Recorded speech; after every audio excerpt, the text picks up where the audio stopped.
Hi hello അസ്സലാമു അലൈക്കും. Welcome back to our channel. പുതിയൊരു വീഡിയോയിലേക്ക് എല്ലാ കൂട്ടുകാർക്കും സ്വാഗതം. അപ്പോൾ എന്തൊക്കെ എല്ലാവരെയും വിശേഷം? എല്ലാവർക്കും സുഖമാണെന്ന് വിചാരിക്കുകയാണ്. അൽഹംദുലില്ലാ ഞങ്ങൾക്കും സുഖമാണ് കേട്ടോ. അപ്പോൾ നമ്മൾ കഴിഞ്ഞ വീഡിയോക്കൊക്കെ നിങ്ങൾ തന്ന സപ്പോർട്ടിന് ഒരുപാട് നന്ദിയുണ്ട്. അതുപോലെ തന്നെ തുടർന്നുള്ള വീഡിയോസിനും നിങ്ങളെ സപ്പോർട്ട് ഉണ്ടാവുമെന്ന് പ്രതീക്ഷിക്കുകയാണ്. അപ്പോൾ ഇന്നത്തെ വീഡിയോ നെയ്യപ്പം ഉണ്ടാക്കുന്ന ഒരു വീഡിയോ ആണ് കേട്ടോ. നെയ്യപ്പത്തിൻ്റെ റെസിപ്പിയാണ് വീഡിയോയിൽ കാണിക്കുന്നത്. ചില കൂട്ടുകാരൊന്നും നെയ്യപ്പം ഉണ്ടാക്കിയാൽ നന്നാവില്ല എന്ന് പറയണേക്കാം. അപ്പോൾ ഇതുപോലെ ഒന്ന് ഉണ്ടാക്കി നോക്കുകൊണ്ട് കേട്ടോ. അപ്പോൾ ഞാനിവിടെ നെയ്യപ്പം ഉണ്ടാക്കാൻ വേണ്ടിയിട്ട് ഈ വലിയ ശർക്കര അല്ലേ, അങ്ങനത്തെ ശർക്കരയാട്ടോ ഞാൻ എടുത്തിരുന്നത്. ഞാനപ്പോൾ അത് ഒരു കട്ടയും പിന്നെ അതേപോലെ അതിൻ്റെ ഒപ്പം ചെറിയൊരു കട്ട എടുത്തിട്ടുണ്ടായിരുന്നു. പക്ഷേ ആ വലിയ കട്ട മാത്രമേ ഞാൻ എടുത്തിട്ടുള്ളൂ കേട്ടോ. അത് പൊടിച്ചപ്പോൾ തന്നെ അത്യാവശ്യം ഉണ്ട്. അപ്പോൾ കറക്റ്റ് എൻ്റെ വെയിറ്റ് ഒന്നും എനിക്കറിയില്ല. അപ്പോൾ ഞാൻ ആ ഒരു വലിയ ബോൾസുള്ള ആ ഒരു ശർക്കര ഞാൻ പൊടിച്ചിട്ട് അതുപോലെ ഒരു പാത്രത്തിൽ ഇട്ട് കൊടുത്തിട്ടുണ്ട്. പിന്നെ അതിലേക്ക് കുറച്ച് വെള്ളം ഒഴിച്ചു കൊടുത്തത് ഉരുക്കാനായിട്ട് വെക്കുന്നുണ്ട്.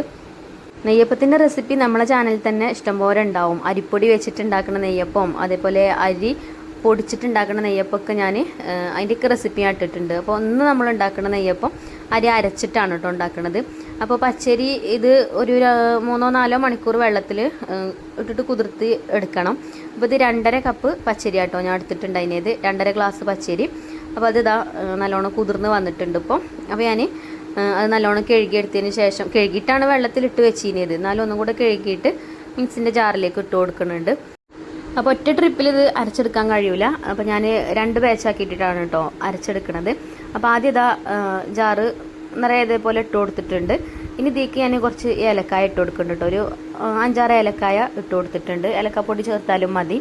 പിന്നെ നമ്മൾ ഉരുക്കി വെച്ച ശർക്കര അല്ലേ, അത് നല്ലോണം ചൂടോടെ ഒഴിച്ചു കൊടുക്കരുത് കേട്ടോ. കുറഞ്ഞ ചൂടുണ്ട് വിചാരിച്ചിട്ട് കുഴപ്പമൊന്നുമില്ല. അപ്പോൾ ചെറിയ ചൂടുണ്ട് കേട്ടോ ഞാൻ അതിലേക്ക് ഇത് ഒഴിക്കുമ്പോൾ. അപ്പോൾ കുറച്ച് ശർക്കരപ്പാനിയും അരച്ചേക്ക് ഒഴിച്ചു കൊടുത്തിട്ടുണ്ട്. ഇനി ഞാനിതൊന്ന് അരച്ചെടുത്ത് കൊണ്ടിട്ടെ. നല്ല നൈസായിട്ട് അരച്ചെടുക്കൊന്നും വേണ്ട കേട്ടോ. ചെറിയ തരി ഉണ്ട് വിചാരിച്ചിട്ട് കുഴപ്പമൊന്നുമില്ല. അപ്പോൾ അത് ഞാനിതാ അരച്ചെടുത്തിട്ടുണ്ട്. ഇനി നമുക്ക് ഒരു പാത്രത്തേക്ക് ഒഴിച്ചു കൊടുക്കാം. ഇത് കുറച്ച് ലൂസായിട്ടാണ് കേട്ടോ ഉള്ളത്. അത് കുഴപ്പമൊന്നുമില്ല. അടുത്ത പ്രാവശ്യം നമ്മൾ അരി അരച്ചെടുക്കുമ്പോൾ അതിലേക്ക് മൈദയും അതേപോലെ തന്നെ കുറച്ച് ചോറൊക്കെ ചേർത്തിട്ടാണ് അരച്ചെടുക്കുക. അപ്പോൾ കുറുകിയ മാവായിട്ട് കിട്ടും കേട്ടോ. ഇനിയിപ്പോൾ നെയ്യപ്പത്തിന് നല്ല കുറുകിയ മാവാവും വേണ്ട, എന്നാൽ പറ്റ ലൂസാവും ചെയ്യരുത്. അതിൻ്റെ രണ്ടിൻ്റെ ഇടയിലുള്ള രീതിയിലുള്ള മാവാണ് കിട്ടേണ്ടത്. അപ്പോൾ ഞാൻ ബാക്കിയുള്ള അരി മിക്സിൻ്റെ ജാറിലേക്ക് ഇട്ട് കൊടുത്തിട്ടുണ്ട്. പിന്നെ അതിലേക്ക് ഒരു കയ്യിൽ ചോറ് കേട്ടോ, ഒരു തവി ചോറ് കൂടി പോകണ്ട കേട്ടോ, അത്ര മതി. അതും ചേർത്ത് കൊടുത്തു. പിന്നെ നമ്മൾ ശർക്കരപ്പാനി ഉണ്ടല്ലോ, നേരത്തെ അരച്ചപ്പം ബാക്കി ഉണ്ടായിരുന്നല്ലോ, അത് കുറച്ച് ചേർത്ത് കൊടുത്തു. എന്നിട്ടത് അരച്ചെടുത്ത് കൊണ്ടുവന്നു. എന്നിട്ട് ഞാൻ അതിലേക്ക് 1 കപ്പ് മൈദ എടുത്തിട്ടുണ്ട്. അത് മുഴുവനായിട്ട് ഇട്ടിട്ടില്ല കേട്ടോ. ഒരു 1/4 ഭാഗത്തോളം ആദ്യം ഇട്ട് കൊടുത്ത് സ്പൂൺ കൊണ്ട് നല്ലോണം ഒന്ന് മിക്സാക്കി കൊടുക്കുന്നുണ്ട്. അപ്പോൾ ഇത് കുറച്ച് കുറുകി ടൈറ്റായിട്ടാണ് കേട്ടോ ഉള്ളത്. അപ്പോൾ ഇതൊന്ന് ലൂസാവും വേണം. നമുക്ക് ബാക്കിയുള്ള ശർക്കരപ്പാനിയും കൂടെ അതിലേക്ക് ഒഴിച്ചു കൊടുത്തിട്ട് ഇതൊന്ന് ലൂസാക്കി എടുക്കാം. മൈദയും ചോറൊക്കെ ചേർക്കണതേ നെയ്യപ്പം നല്ല സോഫ്റ്റ് ആയിട്ട് കിട്ടാൻ വേണ്ടിയിട്ടാണ് കേട്ടോ. ഇനി മൈദ അല്ലെങ്കിൽ ഗോതമ്പ് പൊടി ചേർത്ത് കൊടുത്താലും മതി. അപ്പോൾ ബാക്കിയുള്ള ശർക്കരപ്പാനി അതിലേക്ക് ഒഴിച്ചു കൊടുത്ത് ഒന്ന് ലൂസാക്കി എടുത്തിട്ടുണ്ട്. ഇനി നമുക്ക് ഇതും ഒന്നും കൂടെ ഒന്ന് അരച്ചെടുത്ത് കൊണ്ടുവരാം. എവിടെയെങ്കിലും മൈദയൊക്കെ കട്ട കെട്ടി കിടക്കണുണ്ടെങ്കിൽ മിക്സിൻ്റെ ജാറിലിട്ടാണ് നമ്മളിങ്ങനെ അരച്ചെടുക്കുമ്പോൾ ഒക്കെ നല്ല രീതിയിൽ തന്നെ മിക്സായി കിട്ടിക്കോളും. കുറച്ചും കൂടെ മൈദ ചേർത്ത് കൊടുത്തിട്ടുണ്ട് കേട്ടോ. അപ്പോൾ 1 കപ്പ് മൈദ എടുത്തിട്ട് അതിൽ കുറച്ച് ബാക്കിയുണ്ടായിന്, ഒരു 1.5 സ്പൂണോളം മൈദ ബാക്കിയുണ്ടായിന്. ബാക്കിയുള്ളതൊക്കെ ഇതിലേക്ക് ചേർത്തിട്ടുണ്ട്. അങ്ങനെ അത് അരച്ചെടുത്തിട്ട് നമ്മൾ ആദ്യം അരച്ചെടുത്ത മാവക്ക് അതും കൂടെ ഒഴിച്ചു കൊടുത്തിട്ടുണ്ട്. ഇപ്പോൾ കണ്ടോ, അത് കുറച്ച് നല്ല കുറുകിയ രീതിയിലാണ് കേട്ടോ ഉള്ളത്. ഇപ്പോൾ നമ്മൾ 2ാമത്തെ പ്രാവശ്യം അരച്ചെടുത്തത് അതായത് ഒഴിച്ചു കൊടുത്ത് മിക്സ് ചെയ്യുമ്പോൾ പാകത്തെ ഇതിൽ കിട്ടും. ഇപ്പോൾ നമ്മൾ നെയ്യപ്പത്തിനുള്ള മാവ് റെഡി ആയിട്ടുണ്ട്. അപ്പോൾ നമ്മളിത് റെസ്റ്റ് ചെയ്യാൻ വെക്കണില്ല, ഇപ്പം തന്നെ ചുട്ടെടുക്കുകയാണെന്നുണ്ടെങ്കിൽ കുറച്ച് അപ്പസോഡയും കൂടി ചേർത്ത് മിക്സ് ചെയ്തിട്ട് ഇപ്പം തന്നെ ചുട്ടെടുക്കാം കേട്ടോ. ഇപ്പോൾ ഇത് ചുട്ടെടുക്കണില്ല, ഒരു 2 മണിക്കൂർ കഴിഞ്ഞതിന് ശേഷമാണ് ചുട്ടെടുക്കുന്നത്.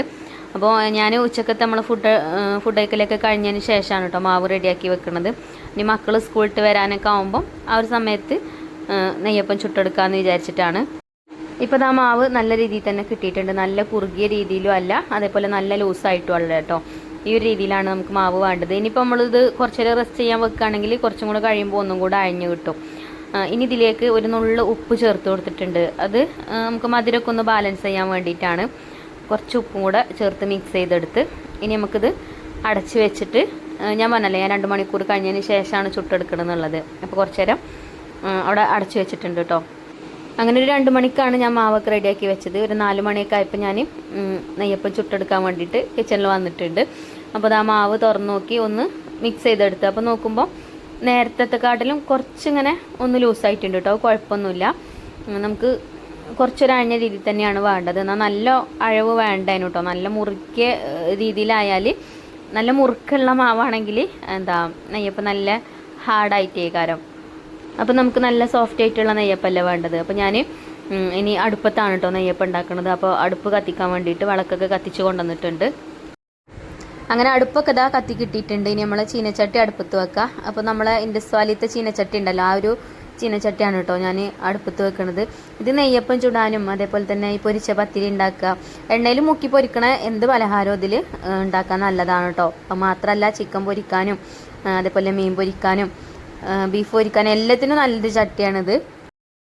അപ്പോൾ നമ്മളെ ചട്ടി ഇവിടെ ചൂടായിട്ടുണ്ട്. ചട്ടി ചൂടായി ഞാൻ അതിലേക്ക് ഓയിൽ ഒഴിച്ച് കൊടുത്തിട്ടുണ്ട്. അപ്പോൾ എണ്ണയൊക്കെ നല്ലോണം ചൂടായി കഴിഞ്ഞാൽ പിന്നെ തീയൊന്ന് കുറക്കണം കേട്ടോ. അല്ലെങ്കിൽ നല്ല ചൂടുള്ള എണ്ണയാണെന്നുണ്ടെങ്കിൽ നെയ്യപ്പം നമ്മൾ ഒഴിച്ചു കൊടുക്കുമ്പോൾ തന്നെ അതിൻ്റെ വക്കൊക്കെ ചുരുണ്ട് വരും. അപ്പോൾ ഒരു പാകത്തെ ചൂട് മതി കേട്ടോ. നല്ലോണം ചൂടായി കഴിഞ്ഞാൽ പാകത്തെ തീ മതി കേട്ടോ. നല്ലോണം എണ്ണ ചൂടായി കഴിഞ്ഞാൽ പിന്നെ ഇതേപോലെയുള്ള കട്ടിയുള്ള ചീനച്ചട്ടിയിലൊക്കെയാണ് നെയ്യപ്പം ചുടണമെന്നുണ്ടെങ്കിൽ നല്ല വൃത്തിക്ക് കിട്ടുകയും ചെയ്യും. അങ്ങനെ എണ്ണയൊക്കെ ചൂടായി ഞാൻ മാവ് ഒഴിച്ചു കൊടുത്തിട്ടുണ്ട്. സാധാരണ നമ്മൾ ഫസ്റ്റ് ഇതേപോലെ നെയ്യപ്പാണെങ്കിലും എന്ത് സ്നാക്സാണോ ഫസ്റ്റ് പൊരിച്ചെടുക്കണമെന്ന് വെച്ചാൽ അത് അങ്ങനെ നന്നായി കിട്ടലില്ല. അത് തീയൊക്കെ കറക്റ്റായിട്ടാണ് തോന്നുന്നുണ്ട് കേട്ടോ. കുഴപ്പമൊന്നുമില്ല. നല്ലോണം വീർത്ത് വന്നിട്ടുണ്ട് നമ്മൾ നെയ്യപ്പം. അതിൻ്റെ മേലേക്ക് ഞാൻ എണ്ണ ഒന്നിങ്ങനെ തേകി കൊടുക്കുന്നുണ്ട് കേട്ടോ. അപ്പോൾ ഇങ്ങനെ വീർത്ത് പൊള്ളച്ച് വരും. ചില ആൾക്കാരൊക്കെ പറയും നെയ്യപ്പം ഉണ്ടാക്കുമ്പോൾ നന്നാവണില്ല എന്നുള്ളത്. അപ്പോൾ ഇതേപോലെ ഒന്ന് ട്രൈ ചെയ്ത് നോക്കുകൊണ്ട്. പിന്നെ ചിലർ നെയ്യപ്പത്തേക്ക് തേങ്ങാക്കൊത്തും എള്ള് വറുത്തിടുകയൊക്കെ ചെയ്യും. ഞാൻ അപ്പോൾ അതൊന്നും ചെയ്തിട്ടില്ല കേട്ടോ. അങ്ങനെ തന്നെ ഉണ്ടാക്കുകയാണ് ചെയ്തത്. വേണമെങ്കിൽ തേങ്ങാക്കൊത്തൊക്കെ ഇട്ട് കൊടുക്കുക. കുറച്ച് നെയ്യിൽ മൂപ്പിച്ചിട്ട് ഇട്ട് കൊടുക്കുകയാണെങ്കിൽ അതിൻ്റെ ടേസ്റ്റ് വേറെ തന്നെയാണ്. അപ്പോൾ ഫസ്റ്റത്തെ നെയ്യപ്പം ഇവിടെ ആയിട്ടുണ്ട്. അത് ഞാൻ പാത്രത്തേക്ക് മാറ്റി കൊടുത്തു. ഇനി അതേപോലെ തന്നെ ബാക്കിയുള്ളതൊക്കെ ചുട്ടെടുത്തിട്ടുണ്ട്. അപ്പോൾ അരിപ്പൊടി വെച്ചിട്ടുള്ള നെയ്യപ്പത്തിൻ്റെ റെസിപ്പി നമ്മളെ ചാനലിലുണ്ട്. അരി ഇതേപോലെ വെള്ളത്തിലിട്ടുകൊണ്ട് അരി പൊടിച്ചുകൊണ്ട് നമ്മൾ നെയ്യപ്പം ഉണ്ടാക്കുമല്ലോ, നെയ്യപ്പം ഉണ്ണിയപ്പൊക്കെ ഉണ്ടാക്കുമല്ലോ, അങ്ങനെ ഉണ്ടാക്കുന്ന നെയ്യപ്പത്തിൻ്റെ റെസിപ്പി നമ്മളെ ചാനലിലുണ്ട്. ഇതിപ്പോൾ അരി അരച്ചാണ്ട് ഉണ്ടാക്കുന്ന നെയ്യപ്പത്തിൻ്റെ റെസിപ്പിയാണ് കേട്ടോ. അപ്പോൾ ഇത് എന്നോടൊരു സബ്സ്ക്രൈബർ പറഞ്ഞിട്ടുണ്ടായിന് ഇതേപോലെ അരി അരച്ചിട്ട് നെയ്യപ്പം ഉണ്ടാക്കുന്ന റെസിപ്പി കാണിക്കുമോ എന്ന് ചോദിച്ചിട്ടുണ്ടായിന്. അപ്പോൾ ഇന്ന് അതാക്കാമെന്ന് വിചാരിച്ചിട്ട് അതാണ് കേട്ടോ ഇന്നത്തെ വീഡിയോ. അപ്പോൾ നെയ്യപ്പം വീഡിയോയിൽ കാണുമ്പോൾ വേറൊരു കളർ പോലെ തോന്നുന്നുണ്ട് കേട്ടോ. അതെന്താ വെച്ചാൽ വെളിച്ചക്കുറവ് ഉണ്ടായിട്ടാണ്. നമ്മൾ ഇവിടെ ഷീറ്റ് കെട്ടിയിട്ടേ കറുത്ത ഷീറ്റ് ആയതുകൊണ്ട് ഒരു നിറവ്യത്യാസമാണ്. അപ്പോൾ ഞാൻ പുറത്ത് കൊണ്ടുപോയിട്ട് വീഡിയോയിൽ കാണിച്ചു തരാം കേട്ടോ നിങ്ങൾക്ക്. അപ്പോൾ നല്ല സാധാ നെയ്യപ്പത്തിൻ്റെ കളർ ഉണ്ടാവും. ഇതൊരു കറുത്ത കളറായിട്ട് കാണുന്നുണ്ട്, വെളിച്ചക്കുറവ് കൊണ്ടായിട്ടാണ്. അപ്പോൾ ഞാനൊരു വാഴൻ്റെലേക്ക് വിരിച്ചാണ്ടേ നെയ്യപ്പം വാഴൻ്റെലേക്ക് ഇട്ട് കൊടുക്കുന്നുണ്ട്. അത് കാണുമ്പോൾ ഒരു ഭംഗിയാണല്ലോ. എനിക്ക് പിന്നെ എങ്ങനെയൊക്കെ ഒരു പിരാന്താണ്, നിങ്ങൾക്ക് അറിയാലോ. എന്തുണ്ടാക്കുകയാണെങ്കിൽ അത് വാഴൻ്റെലയിൽ ഇട്ടാണ്ട് കാണിക്കുന്നത്. വാഴൻ്റെല നമ്മളെ തൊടി തന്നെ ഇഷ്ടം പോലെ ഉണ്ടായതുകൊണ്ട്, വാഴ ഉണ്ടായതുകൊണ്ട് നമുക്ക് എളുപ്പം വെട്ടിക്കൊണ്ടുവരാനും പറ്റും. അപ്പോൾ ഇതാട്ടോ നെയ്യപ്പം, പകുതി നെയ്യപ്പം നമ്മളിപ്പോൾ ചുട്ടെടുത്തു. ഇനി ഉണ്ട് കേട്ടോ കുറച്ചും കൂടെ ചുട്ടെടുക്കാൻ മാവ്. അപ്പോൾ എന്തായാലും നല്ല അടിപൊളി നെയ്യപ്പാണ് കേട്ടോ. നല്ല ടേസ്റ്റുള്ള നെയ്യപ്പാണ്. അതേപോലെ തന്നെ നല്ല സോഫ്റ്റുമാണ്. ഇതേപോലെ ഉണ്ടാക്കുകയാണെങ്കിൽ ഫ്ലോപ്പായി പോവൊന്നും ചെയ്യൂല. പിന്നെ ഞാൻ പറഞ്ഞല്ലോ തേങ്ങാക്കൊത്തൊക്കെ ഇടുമ്പോൾ ഒന്നും കൂടെ ടേസ്റ്റ് ഉണ്ടാവും അങ്ങനെ ഇടയ്ക്ക് കടിക്കുമ്പോഴേ. അപ്പോൾ നമ്മൾ തേങ്ങാക്കൊത്തൊന്നും ഇട്ടിട്ടില്ല. നിങ്ങൾ ഉണ്ടാക്കുമ്പോൾ വേണമെങ്കിൽ തേങ്ങാക്കൊത്തും എള്ളൊക്കെ ചേർക്കണമെങ്കിൽ ചേർത്തോണ്ടി കേട്ടോ.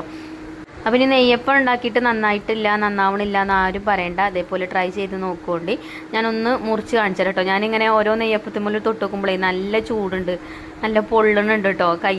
അപ്പോൾ ഞാൻ അടിയിൽ നിന്നൊരു നെയ്യപ്പം എടുത്തിട്ട് മുറിച്ച് കാണിച്ചു തരാം.